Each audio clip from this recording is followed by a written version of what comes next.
স্বাগতম তোমাদের আজকের সিনেমায়। এমন একটি ছেলে যার বাবা থাকার পরও তাকে এতিমের মতো বেঁচে থাকতে হয়। তার বাবা কখনো তাকে সন্তানের পরিচয় দেয়নি, তবে সময়ের পরিক্রমায় রাস্তার ধারের ছোট্ট একটি রেস্টুরেন্ট থেকে সে পৌঁছে যায় আন্তর্জাতিক পর্যায়ে, যেখানে ছেলেটি তার নতুন একটি পরিচয় পায়। আর এরকমই একটি ঘটনা নিয়ে তৈরি আজকের এই সিনেমাটি হলো কুক আপ এ স্টর্ম। চলো যাওয়া যাক আজকের সিনেমার গভীরে। মুভির শুরুতেই আমাদের স্কাই নামক একজন ক্যারেক্টারকে দেখানো হয়, যে অনেক ট্যালেন্টেড একজন স্ট্রিট শেফ অর্থাৎ রাঁধুনি। তার হোটেল ছোট হলেও সেখানে প্রতিদিন অনেক মানুষের ভিড় থাকে, কারণ তার রান্না করার পদ্ধতিটা পুরনো হলেও স্টাইলটা একেবারেই ভিন্ন। আর যার কারণে তার হাতের খাবার যে একবার খায় সে সেটাকে কখনোই ভুলতে পারে না। কিন্তু তার এত বড় একজন শেফ হয়ে ওঠার পেছনে স্যাড একটা স্টোরিও রয়েছে, যেটাকে আমরা ফ্ল্যাশব্যাকে দেখতে পাই। দেখানো হয় তখনকার সময় যখন স্কাই 10 বছর বয়সের ছিল। স্কাইয়ের বাবা তার ছেলের প্রতি অনেক অসন্তুষ্ট ছিল। সে বলতো, তুমি কখনো ভালো একজন শেফ হয়ে উঠতে পারবে না, কারণ তুমি আজ পর্যন্ত সাধারণ নুডলসটাও রান্না করতে শেখোনি, আর তাই আমি তোমার উপর অসন্তুষ্ট। একদিন তার বাবা তার একজন বন্ধুর কাছে স্কাইকে রেখে চলে যায়, কারণ তাকে তার কুকিং ক্যারিয়ার গড়তে হবে। স্কাই মনে করে যে তার বাবা রেগে আছে বলে এরকম বলেছে, এবং কিছুক্ষণ পর সে ফিরে আসবে। যার কারণে স্কাই সেখানে অনেক সময় অপেক্ষা করলেও অবশেষে দেখে যে তার বাবা আর কখনো ফিরে আসেনি। যার কারণে এত বছর পার হয়ে যাওয়ার পর বর্তমানেও স্কাই তার বাবাকে অনেক ঘৃণা করে। দেখানো হয় যে বর্তমানে স্কাইয়ের বাবা চায়নার সবচেয়ে বড় একজন শেফ হয়ে উঠেছে। তাকে চায়নার গড অফ কুকিংও বলা হয়ে থাকে। তবে সে এই বিষয়টাকে সবার থেকে লুকিয়ে রেখেছে যে তার একটি ছেলেও আছে। অপরদিকে আমাদের আরও একজন ক্যারেক্টারকে দেখানো হয়, যার নাম হচ্ছে পল, যে ফ্রান্সের সেরা একজন শেফ। আর সে শুধুমাত্র রয়্যাল ফ্যামিলির জন্যই রান্না করে। সেখানে এক অনুষ্ঠানে ফ্রান্সের কুইন এবং কিং তার হাতের রান্না খেয়ে অবাক হয়। তারা তার অনেক প্রশংসা করে এবং তাকে ফ্রান্সের সবচেয়ে বড় একটি রেস্টুরেন্টের সিনিয়র শেফ করার প্রস্তাব দেন। কিন্তু পল এত বড় একটা অপরচুনিটিকে এক কথায় না করে দেয়। সে নাকি চায়নাতে তার নিজের একটি রেস্টুরেন্ট করবে এবং তার বাবার স্বপ্ন পূরণ করবে। সেখানে তার কথা শুনে সবাই অবাক। কিছুদিন পর সে তার বাবার হোমটাউন চায়নাতে ফিরে আসে। সেখানে সে চলতে চলতে একটি মাছের দোকানের সামনে গিয়ে দাঁড়ায়। তার চোখ গিয়ে পড়ে সব থেকে বড় একটি মাছের ওপর। সেটাকে সে কিনতে চাইলে সেলার তাকে বলে যে আমার এই মাছ আগেই বিক্রি হয়ে গেছে, তাই আপনি অন্য একটি দেখুন। তখন সেখানে স্কাই চলে আসে এবং সেলার তখনই সব থেকে বড় মাছটি স্কাইয়ের হাতে তুলে দিতে চায়, কারণ সে তার দোকানের রেগুলার কাস্টমার।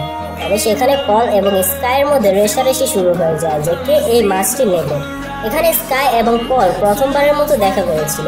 দোকানদার তাদের রেষারেষি মেটাতে মাছ দুটিকে দুভাগ করে দুজনকে দিয়ে দেয়, কিন্তু তাতেও যেন তাদের মধ্যকার দ্বন্দ্ব এখনো শেষ হয়নি। পরবর্তী দৃশ্যে দেখা যায় যে অনেক জাঁকজমকভাবে এবং অনেক বড় অনুষ্ঠানের সাথে পলের রেস্টুরেন্ট খোলা হয়েছে, কিন্তু আনফর্চুনেটলি দেখা যায় যে পলের রেস্টুরেন্টের সামনে স্কাইয়ের রেস্টুরেন্ট।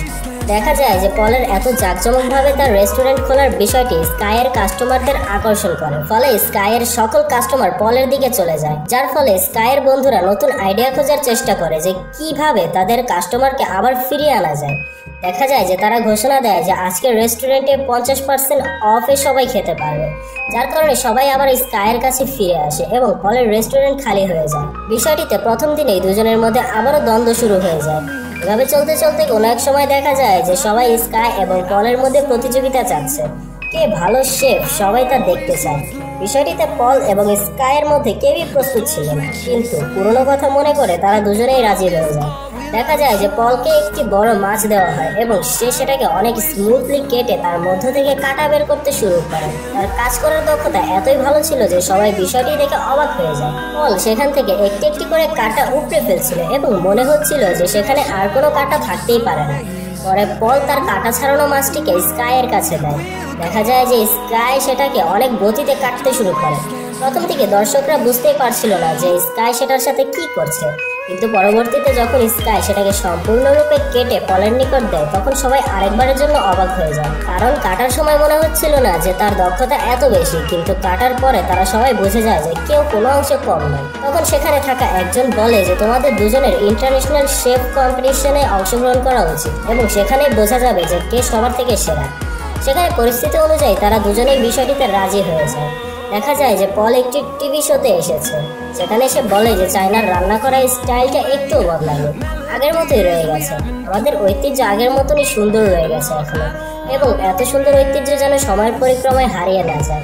এবং সে বলে যে এখানে আমি কুকিং এর সঠিক কৌশল সম্পর্কে আপনাদের জানাতে এসেছি, যেটা দেখে স্কাই অনেক রেগে যায়, কারণ ডাইরেক্টলি অর ইনডাইরেক্টলি পল স্কাইকেই কথাগুলো বলছিল। পরদিন যখন স্কাই ওই দোকানে মাছ কেনার জন্য আসে, তখন সে জানতে পারে যে পল দ্বিগুণ টাকা দিয়ে সেখানে সকল মাছ কিনে নিয়েছে, যার কারণে এখানেও স্কাই অনেক বেশি রেগে যায়। পরবর্তী দৃশ্যে দেখা যায় যে স্কাই এবং পলকে ওই কম্পিটিশনের জন্য সিলেক্ট করা হয়েছে। তারা উভয়ই সেখানে প্রতিযোগিতায় নামবে এবং যে জিতবে তাকে ইন্টারন্যাশনাল কুকিং কম্পিটিশনে নিয়ে যাওয়া হবে, এবং যে শেষ পর্যন্ত টিকে থাকতে পারবে তার সাথে প্রতিযোগিতায় নামবে চায়নার সব থেকে সেরা শেফ মিস্টার কো, অর্থাৎ স্কাইয়ের বাবা। বিষয়টিতে স্কাইয়ের সকল বন্ধু অনেক খুশি হয়, কিন্তু স্কাই এতে মোটেও খুশি নয়, কারণ সে তার বাবাকে অনেক ঘৃণা করে। অপরদিকে তাদের বন্ধুরা এই বিষয়টি জানেও না যে স্কাই মিস্টার কোয়েরই সন্তান। দেখা যায় এক অনুষ্ঠানে মিস্টার কোকে প্রশ্ন করা হয় যে স্কাই কি আপনারই ছেলে, কারণ তাদের উভয়ের সারনেম একই। কিন্তু বিষয়টিতে মিস্টার কো রেগে যায় এবং বলে যে আমার কোনো সন্তান নেই, এবং এটা বলেই সে চলে যায়। পরের দৃশ্যে পলের গার্লফ্রেন্ড স্কাইয়ের কাছে আসে এবং তাকে তাদের রেস্টুরেন্টের এক ইনভিটেশন কার্ড দিয়ে যায়, যার পরবর্তীতে স্কাই তার বন্ধুকে নিয়ে সেই রেস্টুরেন্টে যায়। সেখানে তাদের এমন একটি ডিশ দেওয়া হয় যেগুলোকে তারা আগে কখনো দেখেনি, কিন্তু খাবারগুলো দেখতে অদ্ভুত হলেও সেটিকে খাওয়ার পরে স্কাই এর উপাদান সম্পর্কে বুঝতে পারে। তবে দেখা যায় যে তার পরবর্তী মুহূর্তে সেখান থেকে সে সোজা পলের কাছে যায় এবং তাকে ডিশটি দিয়ে বলে যে আমি জানি তুমি আমাকে এখানে তোমার খাবারের শো অফ করবার জন্যই এনেছো, আর তুমি চাইছো যাতে এতে আমার কনফিডেন্স লো হয়ে যায়। কিন্তু এতে পল কিছুই বলে না, কারণ তাদের উদ্দেশ্য আসলে এটাই ছিল। তাকে আবারও একটি চ্যালেঞ্জের কথা বলে পল স্কাইয়ের সামনে একটি মাংসের টুকরো দিয়ে বলে যে এটাকে তুমি তোমার নিজের স্টাইলে কেটে দেখাও। স্কাই বলে কেন নয়। এরপরে সে ডিশটিকে বানানোর জন্য অনেক পরিশ্রম করে। সে সেটাকে অনেক সুন্দরভাবে করার চেষ্টা করে এবং বিষয়গুলোতে খেয়াল করে যেন মাংসটা ভালো মতো রান্না হয়। এভাবে কিছু সময় যাওয়ার পরে স্কাই সেটাকে অনেক ভালো মতো রান্না করে ফেলে, যেটিকে দেখে সেখানে থাকা সকল শেফ অনেক অবাক হয়, কিন্তু বিষয়টিতে পল একটু অবাক হয় না। তারপর আসে পলের পালা। পল ওই মাংসের টুকরোটিকে মডার্ন টেকনোলজির সাহায্যে রান্না করতে আরম্ভ করে। এক্ষেত্রে অনেক কম সময়ের মধ্যে সে সেটিকে রান্না করে ফেলে। তারপর পল সেটিকে স্কাইয়ের কাছে দেয়। স্কাই বুঝতে পারে যে পলের রান্না করা খাবার তার থেকে আরো বেটার হয়েছে। বিষয়টিতে স্কাই আপসেট হয়ে যায় এবং সেখান থেকে চলে যায়। পরবর্তীতে দৃশ্য পরিবর্তন হয় এবং দেখানো হয় স্কাইয়ের বাবা মিস্টার কো তার বন্ধুকে দিয়ে স্কাইকে ডেকে পাঠায়। স্কাই সেখানে আসে এবং তার বাবাকে দেখে অনেক বড় একটি শক খায়। সে বিশ্বাস করতে পারছিল না যে সে তার বাবার সামনে দাঁড়িয়ে। স্কাই বলে আপনি আমার বাবা নন, কারণ আপনি সেদিন টিভিতেও আমাকে আপনার ছেলে বলে অস্বীকার করেছেন।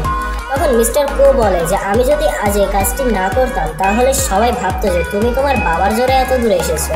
কিন্তু স্কাই বিষয়টিতে কোনো রকম চিন্তা ভাবনা না করে সেখান থেকে চলে যায়। তারপরের দিন শুরু হয় কুকিং কম্পিটিশন, যেখানে পল এবং স্কাই উপস্থিত থাকে। দেখা যায় যে পল এবং স্কাই সকল বন্ধু বান্ধব সেখানে ছিল তাকে চেয়ার করবার জন্য। শুরু হয় কম্পিটিশন এবং সেখানে স্কাই তার কুকিং আরম্ভ করে দেয়। দেখা যায় যে স্কাই অনেক পরিশ্রম করে এবং তার নিজের স্টাইলে রান্না করতে থাকে। অপরদিকে পল মডার্ন টেকনোলজির ব্যবহার করতে থাকে।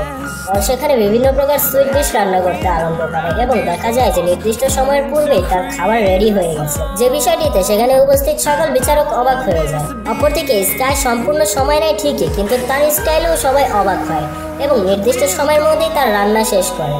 বিচারক তাদের উভয়ের রান্না টেস্ট করে এবং তাদেরকে নম্বর দেয়, কিন্তু অবিশ্বাস্য রকমভাবে তারা দুজনেই একই নম্বরের অধিকারী হয়। তারপর সেখানে সিনিয়র বিচারক এই সম্পর্কে বক্তব্য দেয়। সে বলে যে পল এবং স্কাই দুজনেই অনেক ভালো করেছে, বিশেষ করে স্কাই, কারণ তাকে দেখে মনে হচ্ছিল যে সে একজন এক্সপেরিয়েন্সড অর্থাৎ অভিজ্ঞ শেফ। কিন্তু কুকিং একটি আর্ট, যেখানে অভিজ্ঞতার সাথে সময়টাও একটি গুরুত্ব বহন করে, যেখানে পল উত্তীর্ণ হয়েছে। তাই এখানে আমি পলকে বিজয়ী ঘোষণা করছি। বিষয়টিতে পল অনেক খুশি হয়, কিন্তু স্কাইয়ের মন ভেঙে যায়। সেখান থেকে সে চলে যায়। ঘটনাটি যখন তার বাবা দেখে তখন সেও বিষয়টিতে অনেক দুঃখী হয়। তারপরে অনেকদিন পর্যন্ত স্কাই তার বাসায় ফিরে নেয়, যার কারণে মিস্টার কোয়ের বন্ধু অর্থাৎ সে ব্যক্তি যে এতদিন স্কাইকে দেখাশোনা করেছে সে স্কাইয়ের কাছে আসে এবং তাকে বোঝাতে আরম্ভ করে। স্কাই তার কথা মতো বাড়ি ফিরে আসে। অপরদিকে দেখা যায় যে পল তার জেতার বিষয়টিতে অনেক খুশি ছিল, কিন্তু তখনই তার বন্ধু তাকে বলে যে পলের গার্লফ্রেন্ড অর্থাৎ মায়ো নাকি ওই কম্পিটিশনে তার সাথে নেক্সট লেভেলে যেতে চায়। বিষয়টিতে পল বলে যে মায়ো শুধুমাত্র আমাদের একজন অ্যাসিস্ট্যান্ট, আর তুমি কিভাবে ভাবলে যে এই প্রতিযোগিতায় সে অংশগ্রহণ করতে পারবে? রান্নার বিষয়গুলো সম্পর্কে ঠিকঠাক ধারণা নেই তার। আর তখনই সেখানে মায়ও চলে আসে, তার হাতে 2 কাপ স্যুপ। সে পলকে বলে যে বলতে এই 2টি কাপের মধ্যে কোনটিতে লবণ বেশি। তখন পল বড় একটা শক খায়, কারণ পলের কোনো কিছু টেস্ট বোঝার ক্ষমতা ছিল না, যে বিষয়টি শুধুমাত্র মায়ও জানতো। কিন্তু এখনকার ঘটনার পর সবাই এই বিষয়টি জেনে গিয়েছে। মায়ও তাকে জানায় যে সে নাকি শুরু থেকে ইন্টারন্যাশনাল কুকিং কম্পিটিশনে অংশগ্রহণ করতে চায়, যার কারণে সে এতদিন ধরে পলের সাথে মিথ্যা ভালোবাসার অভিনয় করে গেছে। আসলে সে নাকি তার বন্ধুর সাথে রিলেশনে আছে। এই কথায় পল আবারও অনেক বড় একটা শক খায়। সেখান থেকে পল চলে যায় এবং প্রচুর পরিমাণে ড্রিঙ্ক করতে আরম্ভ করে। সেখানে স্কাইও তার সাথেই আছে। স্কাই তাকে জিজ্ঞাসা করে যে তুমি তো জিতে গেছো, তাহলে এভাবে আপসেট হয়ে ড্রিঙ্ক করছো কেন? তখন পল তাকে সম্পূর্ণ ঘটনা খুলে বলে। সামনে মিস্টার কো অর্থাৎ স্কাইয়ের বাবার পোস্টার লাগানো ছিল। পল তাকে বলে যে এই ব্যক্তি আমার আইডল, আমি ওনার মতো হতে চাই, কিন্তু মনে হচ্ছে যে আজ সবই ব্যর্থ হলো। তখন স্কাই তাকে বলে যে উনি আমার বাবা।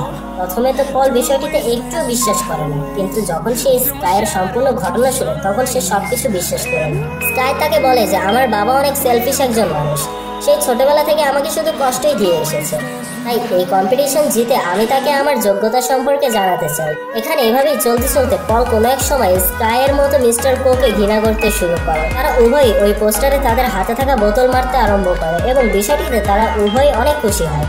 দেখা যায় যে পলের পার্টনার অর্থাৎ তার বন্ধু মিস্টার 7 এর সাথে ডিল করছে তাদের রেস্টুরেন্ট বিক্রি করার জন্য। ঠিক তখনই সেখানে পল চলে আসে এবং তাকে বলে আমার রেস্টুরেন্টের বিক্রির ডিল করার জন্য তুমি কে? তোমাকে এই অধিকার কে দিল? আর কম্পিটিশন আমি জিতেছি, তুমি নাও, তাই সবকিছু আমার কথাতেই হবে। আমি আমার সাথে স্কাইকে কম্পিটিশনের নেক্সট লেভেলে নিয়ে যেতে চাই।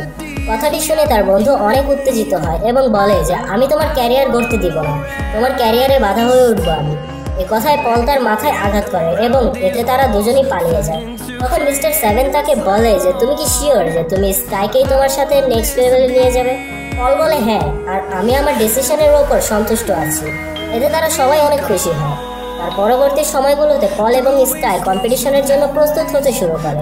তারা উভয়ে প্র্যাকটিস করতে আরম্ভ করে। পল এবং স্কাই একে অপরকে নিজেদের কুকিং ট্যালেন্ট শেখাতে আরম্ভ করে। ধীরে ধীরে স্কাইয়ের সহায়তায় পল অনেক বিষয়ের টেস্ট সম্পর্কে জানতে আরম্ভ করে, যে কিভাবে টেস্ট নিতে হয়।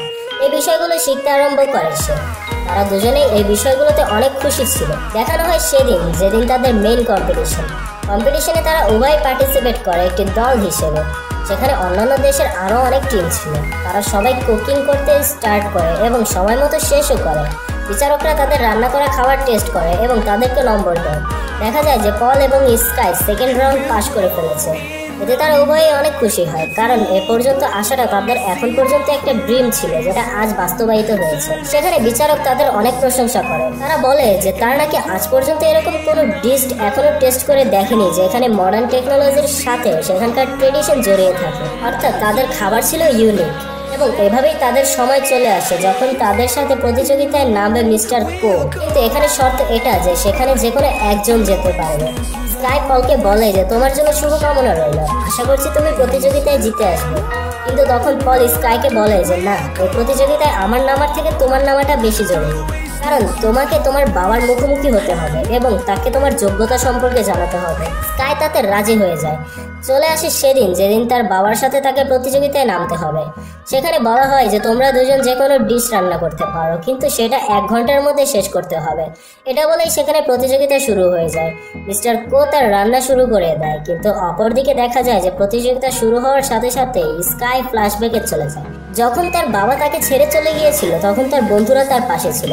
সেদিন শুধুমাত্র ওই নুডলসকে রান্না করতে না পারার কারণে তার বাবা তাকে ছেড়ে চলে গিয়েছিল। মিস্টার কো দেখতে পায় যে স্কাই প্রতিযোগিতা না করে চুপচাপ দাঁড়িয়ে আছে। সে তার উপর গ্লাস ভর্তি পানি ছুঁড়ে মারে, যার কারণে সে ওই ফ্ল্যাশব্যাক থেকে ফিরে আসে এবং মনোযোগ সহকারে রান্না করতে আরম্ভ করে, কারণ ওই ফ্ল্যাশব্যাক থেকে সে বুঝে গিয়েছিল যে তাকে কি রান্না করতে হবে। তারপর সময় ফুরিয়ে আসে এবং তাদের উভয়ের রান্না শেষ হয়ে যায়। মিস্টার কোয়ের রান্না করা ডিশটি দেখে মনে হচ্ছিল যে সেটি কোনো স্কুলের প্রজেক্ট। আসলে সে ওখানে এক প্রকার সুইট ডিশ তৈরি করেছে, যেটাকে দেখতে অনেক সুন্দর ছিল। বিচারকরা এর টেস্ট করে এবং প্রতিবারের মতো এবারও তার প্রশংসা করে। তারপর সময় আসে স্কাইয়ের রান্না টেস্ট করার, কিন্তু এখানে স্কাই রান্না করা ডিশটিকে বিচারকদের হাতে না দিয়ে তার বাবাকে অর্থাৎ মিস্টার কোয়ের হাতে তুলে দেয় এবং তাকে টেস্ট করতে বলে। স্কাই এখানে সেই নুডলসের ডিশ তৈরি করেছিল যেটাকে তার বাবা ছোটবেলায় তাকে তৈরি করতে বলেছিল এবং সে ব্যর্থ হয়েছিল। সে তার বাবার হাতে ওই নুডলসের ডিশটি দিয়ে চলে আসে। তার বাবা সেটাকে টেস্ট করে বলে যে আজ পর্যন্ত টেস্ট করা সব থেকে ভালো ডিশ এটা, ওয়েল ডান। অর্থাৎ এখানে স্কাই প্রতিযোগিতা জেতার জন্য আসেনি।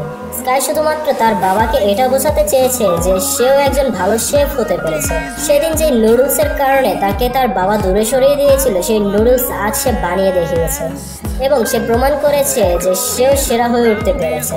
দেখানো হয় স্কাই সেখান থেকে চলে যায় এবং তার চলে যাওয়ার পরে মিস্টার কো অনেক ইমোশনাল হয়ে পড়ে এবং সে ওই নুডলস পাগলের মতো খেতে আরম্ভ করে, যেটা থেকে সকল দর্শক বুঝে যায় যে স্কাই মিস্টার কোয়েরই ছেলে। দেখানো হয় কিছুদিন পরের ঘটনা, যখন স্কাইয়ের রেস্টুরেন্টে আগের মতো ভিড় চলে এসেছে এবং সেখানে পল স্কাইয়ের সাথেই কাজ করছে।